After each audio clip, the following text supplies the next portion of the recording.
di podcast Ngulik Hukum Tata Negara Indonesia. Bareng aku, Khotib, dan 3 teman terbaikku. Saya Muhammad Rafi Rahman. Saya Rifki Gusti Pramudia. Saya Rizky Maulana.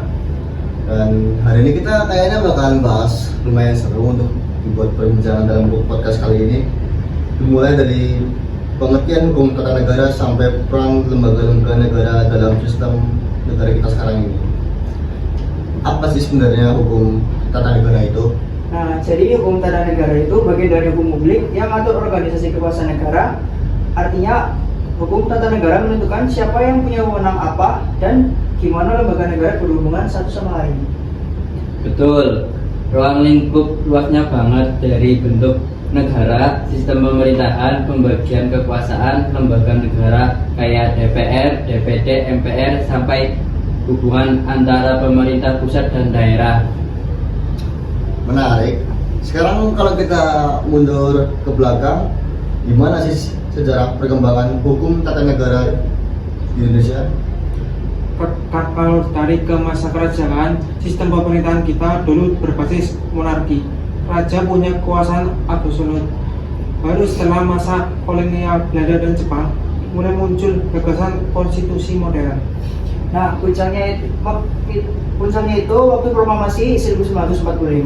UUD 1945 jadi dasar hukum tata negara kita. Tapi setelah itu sempat berubah-ubah. Masa RIS 1949, UUD 1950, terus balik lagi ke UUD 1945 di masa Orde Lama dan Orde Baru.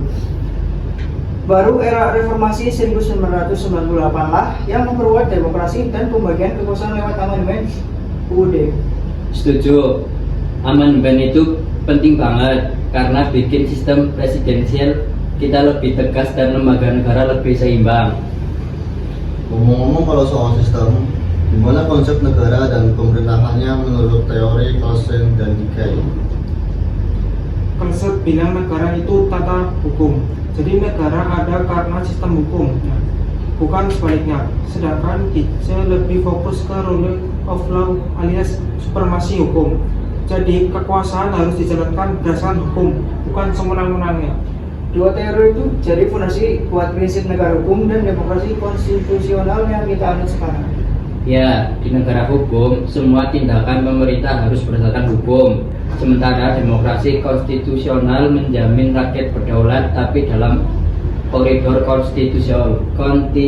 konstitusi. Nah, lanjut ke sistem pemerintahan presidensial di Indonesia. Bedanya dengan parlementer itu apa sih? Kalau presidensial adalah kepala negara sekaligus kepala pemerintah. Dia nggak bisa dijatuhkan DPR kecuali lewat mekanisme impeachment. Sedangkan di sistem parlementer, pemerintah bisa dijatuhkan lewat mosi tidak percaya. Dan kabinet di Indonesia dibentuk oleh presiden, bukan oleh parlemen. Menteri-menteri bertanggung jawab kepada presiden.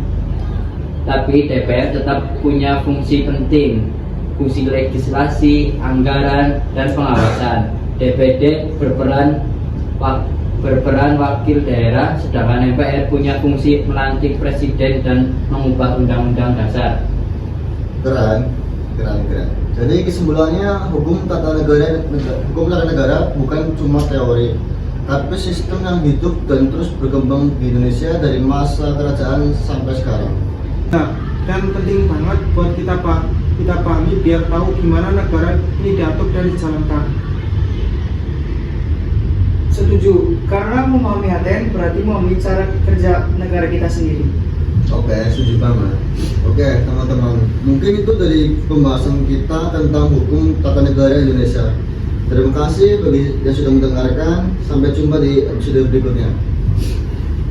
Terima kasih warahmatullahi wabarakatuh. Nah,